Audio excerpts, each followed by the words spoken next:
1930-കളിൽ Franklin D Roosevelt അമേരിക്കയുടെ 32ാമത് പ്രസിഡന്റായി അധികാരത്തിലെത്തുന്നു. Great ഡിപ്രഷന്റെ കാലത്ത് മുട്ടിലിഴയുന്ന അമേരിക്കയുടെ സാമ്പത്തിക വ്യവസ്ഥയെ പിടിച്ചുയർത്തിയതിന് റൂസ്വെൽറ്റ് പ്രധാന പങ്ക് വഹിച്ചിട്ടുണ്ട്. ന്യൂയോർക്കിലെ റൂസ്വെൽറ്റ് ഐലൻഡിന്റെ തെക്ക് ഭാഗത്തായിട്ടാണ് ഫോർ ഫ്രീഡം പാർക്ക് സ്ഥിതി ചെയ്യുന്നത്. അടുത്തിറങ്ങിയ ഒരു മലയാള സിനിമയിൽ ഫോർ ഫ്രീഡം പാർക്ക് ലൊക്കേഷനായിട്ട് തിരഞ്ഞെടുത്തത്. 1941-ലാണ് ലോകപ്രശസ്തമായ ഫ്രീഡം സ്പീച്ച് റൂസ്വെൽറ്റ് നടത്തുന്നത്. സ്വാതന്ത്ര്യത്തെ പറ്റിയുള്ള റൂസ്വെൽറ്റിന്റെ കാഴ്ചപ്പാടുകൾ ലോകമെമ്പാടും മനുഷ്യാവകാശങ്ങളെക്കുറിച്ചുള്ള ചർച്ചകൾക്ക് പുരോഗതിയുണ്ടായി.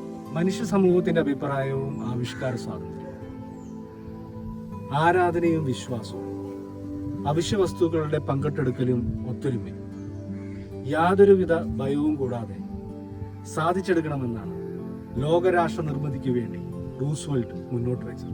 ഫോർ ഫ്രീഡം പാർക്കിൽ സ്ഥാപിച്ചിട്ടുള്ള ഗ്രാനൈറ്റ് ശിലയിൽ സ്വാതന്ത്ര്യത്തെ പറ്റിയുള്ള ഈ ആശയങ്ങൾ വളരെ ഭംഗിയായി കൊത്തിവെക്കപ്പെട്ടിട്ടുണ്ട്.